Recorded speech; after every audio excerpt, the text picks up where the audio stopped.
ఏంటి సార్ 2 విషయాలు అదే చెప్పండి. ఏం చెప్తారు సార్? వంశాన్ని అంత కాన్ఫిడెన్స్ చెయ్యేసి అందరి మీద కొట్టేసాను.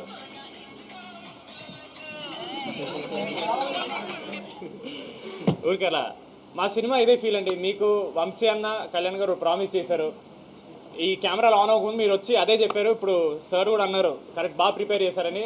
That is the most happiest thing అండి. ఎందుకంటే జనాలు థియేటర్కి వచ్చినప్పుడు ఒకటి ఎక్స్పెక్ట్ చేస్తారు, అది ముందే మేము మీరు దీనికోసం అంటే జనాలు దానికోసం వస్తున్నారు, దాన్ని ఇంత ఎంజాయ్ చేస్తున్నారంటే ఇట్స్ వెరీ ఓవర్వెల్మింగ్.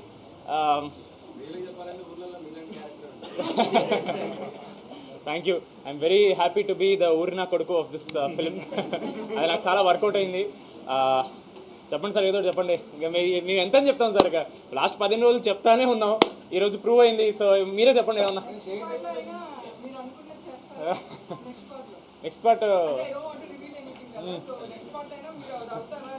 అదా, మన డ్రీమ్స్ ఎప్పుడు ఫుల్ఫిల్ తొందరగా అవ్వకూడదండి. తొందరగా అయితే మళ్ళీ ఫన్ ఉండదు లైఫ్లో, బట్ అవుతుంది ఈవెన్చువల్లీ, ఒకరోజు అవుతుంది. బట్ ఇంకా అదే పెద్ద ప్రొడ్యూసర్ అయిపోయారు. ఇప్పుడు నెక్స్ట్ మా మెయిన్ ప్రొడ్యూసర్ హారిక గారు మాట్లాడతారు.